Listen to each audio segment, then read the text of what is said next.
विद्यार्थी मित्रांनो, मागील व्हिडिओमध्ये आपण तिसरा युनिट सुरू केलेला होता. युनिटचे नाव होते प्रॉपर्टीज ऑफ नॅचरल रिसोर्सेस. आता या नॅचरल रिसोर्सेसबद्दल म्हणजे नैसर्गिक जे काही संसाधन आहे त्यांचे गुणधर्म अभ्यास असताना आपल्याला वायूचे गुणधर्म आपण अभ्यासणं सुरू केलेलं होतं. हे आपण एक्झाम्पल मागच्या वेळेला पाहिलेलं होतं, तुमच्या लक्षात आलं असेल. त्यानंतर आपण जे वैज्ञानिक होते डॅनियल बर्नौली यांच्याबद्दलसुद्धा अभ्यासलं. हा प्रयोग आपल्याला नेहमी विज्ञान प्रदर्शनीच्या वेळेला पाहायला मिळतो. याबद्दल आपण मागील व्हिडिओमध्ये शिकलेलो आहे. आता त्यापुढे बघूया आपण. बघा, when there exist difference in the air pressure at two different places.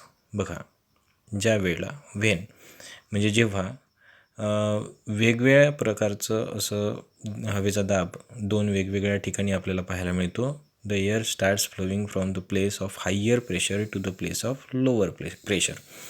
म्हणजे हवेचा दाब हा कशा प्रकारे पडतो, तर ज्या ठिकाणी जास्त हवेचा दाब आहे त्या ठिकाणापासून तर कमी दाब असलेल्या ठिकाणापर्यंत हवेचा दाब हा वाहत असतो. म्हणजे प्रवाह हा कोण्या ठिकाणावरून कोण्या ठिकाणी होतो, तर जास्त दाबाकडून कमी दाबाकडे हा हवेचा प्रवाह होत असतो. ॲट सच टाइम्स, अशा वेळेला वी फील अ ब्रीज, आपल्याला जे काही जाणवते वाऱ्याची हळू झुळूक जाणवते. ऑर अ वाइंड ब्लोईंग, हवा वाहत आहे असं आपल्याला जाणवतं. Thus winds are an effect of the difference in air pressure. मग जे वारे आहे ते वारे कशामुळे तयार होतात, तर हवेच्या दाबामध्ये झालेला जो काही फरक आहे या फरकामुळे वाइंड्सची निर्मिती होते. You will learn more about this in the lesson called winds in geography. भूगोलामध्ये याच इयतेमध्ये आपल्याला वाइंड्स, वारे हा असा एक विशिष्ट असा युनिट दिलेला आहे. त्यामध्ये आपण आणखी पुन्हा डिटेलमध्ये अभ्यासणार आहोतच. ट्राय दिस, करून पहा.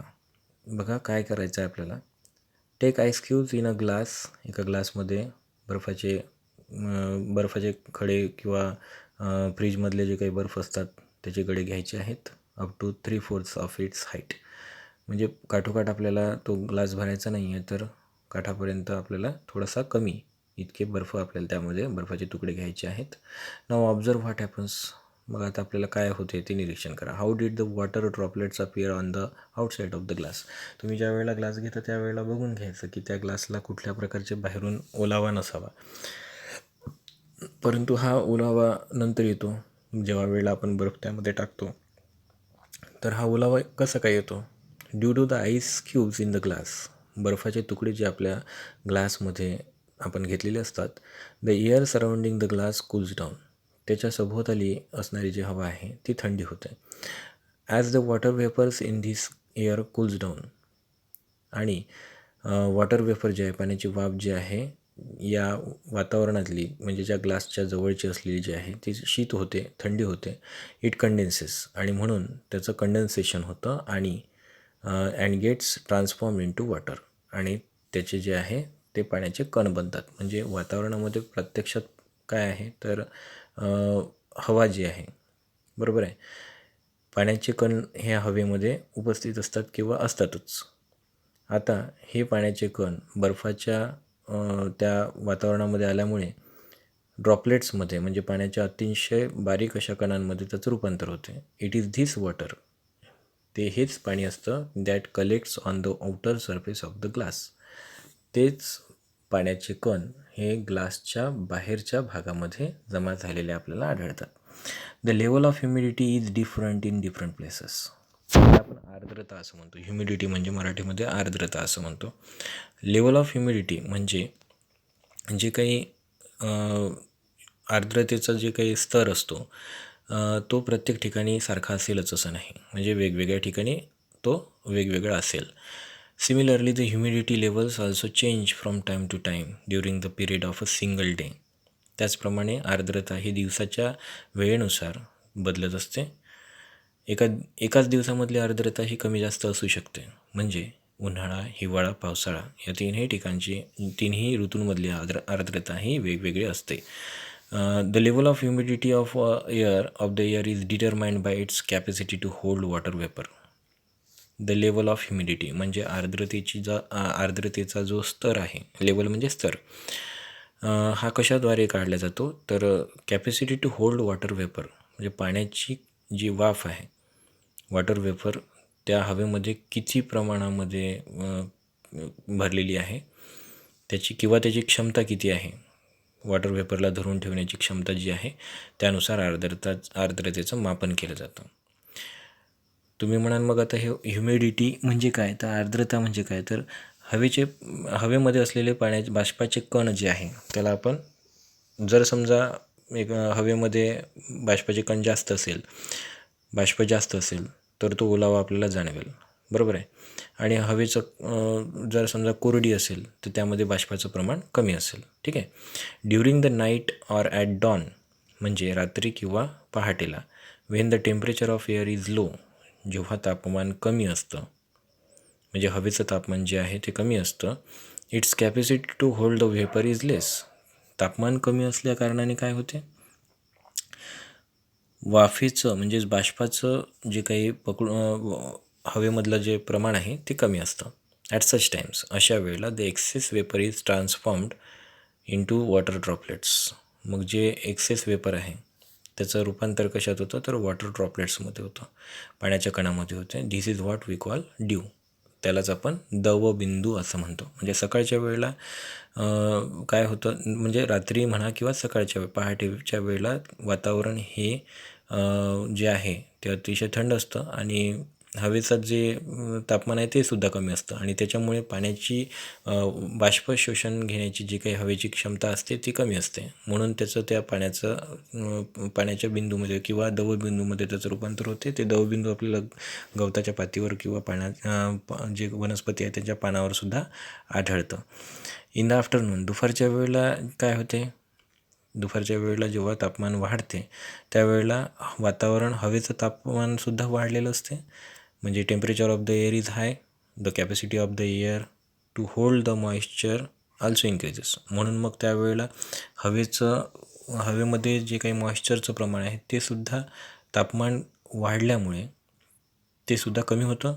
म्हणून then compared to its full capacity to hold water, हवेमध्ये जास्तीत जास्त प्रमाणामध्ये पाणी शोषून घेण्याची किंवा मॉइश्चर शोषून घेण्याची क्षमता असते. The proportion of moisture in the air is less. आणि त्यामुळे काय होते, जे काही प्रमाण असतं मॉइश्चरचं हवेमधलं ते कमी असतं. And we feel that the air is dry. त्यावेळेला आपण म्हणतो की हवा ही कोरडी आहे. The proportion of water vapour in the air is high during the monsoons. पाणी बाष्प शोषून घेण्याचं जे काही प्रमाण आहे ते हवेमधील जास्त असते. कधी, ज्या वेळेला मान्सून असतो, म्हणजे पाऊस पडतो किंवा थंडीचे किंवा मग कोस्टल एरियाजमध्ये म्हणजेच किनारी भागामध्ये जास्त असते. ॲज अ रिझल्ट म्हणून we feel the dampness or humidity. म्हणूनच आपल्याला ह्युमिड वातावरण आहे, आर्द्र तापमान आहे असं आपण म्हणतो. इन समर, उन्हाळ्यामध्ये काय होते, वेट क्लॉथ्स ड्राय क्विकली. ओले कपड जे आहे ते लवकरच वाळतात. बट इन द रेन्स, परंतु पावसाळ्यामध्ये दे डू नॉट. पावसाळ्यामध्ये वाळतात का, तर नाही. का नाही वाळत, कारण त्यावेळेला आर्द्रता कशी असते, कमी असते. आर्द्रता वाढली तर आर्द्रता जास्त असते आणि त्यामुळे मग जे काही ओले कापड आहे ते वाळत नाही लवकर पावसाळ्यामध्ये. व्हाय इज धिस सो, असं का बरं. आता याच्यावर एक युजर ब्रेन पॉवर, तुमच्या ब्रेन पॉवरचा आपल्याला वापर करायचा आहे. बघा, तुम्ही विचार करा. Dip and uncorked inverted empty bottle in a slanting position into the water in a wide container. एका भांड्यामध्ये, वाईड कंटेनरमध्ये काय करायचं आपल्याला, स्लँटिंग म्हणजे थोडीशी कललेली बॉटल. हे बघा या ठिकाणी चित्रामध्ये दाखवलेलं आहे. अशा प्रकारचा एक टब घेऊन त्या पाण्यामध्ये तिला आपल्याला स्लँटिंग, थोडीशी कललेली अशा प्रकारची बुडवायची आहे. त्याच्यामधून आपल्याला बुडबुडे दिसतील, बरोबर आहे. व्हॉट डू यू ऑब्झर्व, काय दिसतात, तर त्यामध्ये जितकी हवा असेल तितकी हवा, जसा आपण त्याला सिल्ट करू, थोडंसं झुकवू, त्यावेळेला ते काय होईल, पाणी हवेचा दाब, हवेचा जे भाग आहे तो कमी कमी होत जाईल आणि त्यामध्ये पाणी भरलं जाईल. मग जो हवेचा भाग बुडबुडीच्या स्वरूपात वर जातो आहे ती जागा ॲक्च्युली बाटलीमधली आहे. What change takes place in a balloon on filling air in it. जेव्हा आपण एखाद्या फुग्यामध्ये हवा भरतो तर त्यामध्ये कोणते कोणते बदल घडून येतात. पहिल्यांदा आपण जेव्हा फुगा रिकामा असतो म्हणजे त्यामध्ये हवा नसते तर त्याच्या म्हणजेच फुग्याच्या संपूर्ण भागाभोवती एअर प्रेशर कमी प्रमाणात असते, परंतु हवा जशी आपण त्या आतमध्ये भरतो तशी हवेचा दाब हा वाढत जातो. We come to know from the activities above. या दोन्ही ॲक्टिव्हिटीजमधून आपल्याला काय लक्षात येईल तर air has properties like occupying space. या दोन ॲक्टिव्हिटीजवरची जे आहे त्या दोन ॲक्टिव्हिटीजवरून आपल्याला लक्षात येईल की हवा ही जागा व्यापते. हॅविंग अ सर्टन व्हॉल्यूम, त्याला हवेला एक विशिष्ट आकारमान असतं. हॅविंग मास म्हणजे हवेला वजनसुद्धा असतं. अँड वेट मास आणि वेटमध्ये फरक आहे, तो आपण पुढे पाहणार आहे. बघा, मास आणि वेट, मास आणि वेटचा शब्दशः अर्थ जर घेतला तर त्याचा अर्थ वजनच असाच होईल, परंतु ज्या वेळेला गुरुत्वाकर्षण शक्ती त्यावर कार्य करते त्याला आपण वेट म्हणतो आणि मास म्हणजे त्याचं निव्वळ वजन असतं गुरुत्वाकर्षणाशिवाय. Air is a mixture of very fine particles. हवा हे अतिशय बारीक अशा कणांच्या, हवेच्या पार्टिकल्स म्हणजे कणांपासून बनलेल्या किंवा सम गॅसेस, वेगवेगळ्या प्रकारच्या वायूंचा संच आहे. डस्ट असते, त्यामध्ये धुलीकण असतात. स्मोक असतं, स्मोक म्हणजे धूर. आणि मॉइश्चर म्हणजेच पाण्याची बाष्प आपण त्याला म्हणू शकतो. हे सगळ्यांनी मिळून हवा बनलेली असते. When rays of light fall on these minute particle. जेव्हा प्रकाश किरणं या अतिशय सूक्ष्म अशा या पाण्याच्या याच्यावर किंवा हवेच्या याच्यावर पडतात. When rays of light fall on these minute particles, या कणांवर ज्या वेळेला ते पडतात, the particle spread the light. त्यावेळेला काय होतं, पार्टिकल ते संपूर्णपणे लाईट स्प्रेड करतात, प्रकाश किरणं परावर्तित करतात. इन ऑल द डायरेक्शन, संपूर्ण डायरेक्शन्सनी म्हणजे सभोवतालच्या डायरेक्शनला ते परावर्तित करतात प्रकाश किरणं. This natural phenomenon is called scattering of light. आता ही या ठिकाणी स्कॅटरिंग ऑफ लाईटची डेफिनेशन दिलेली आहे. प्रकाश किरणं परावर्तित होण्याची जी प्रक्रिया आहे तर ती डेफिनेशन आपल्याला इथून पाहता येईल. When rays of light fall on these minute particles म्हणजे काय, एअरची डेफिनेशन आपल्याला त्यामध्ये लिहावं लागेल आणि त्यासोबतच त्यामध्ये त्या हवेच्या पार्टिकल्समध्ये, हवेच्या कणामध्ये ज्या वेळेला प्रकाश किरणं पडतात त्यावेळेला प्रत्येक पार्टिकल, प्रत्येक कण हा संपूर्ण सभोवताली वेगवेगळे प्रकाश किरणांची परावर्तन करतो आणि त्यालाच आपण, या प्रक्रियेला आपण स्कॅटरिंग ऑफ लाईट असं म्हणतो. ठीक आहे, तर उरलेला पुढील व्हिडिओ आपण बघूया, नंतर बघूया.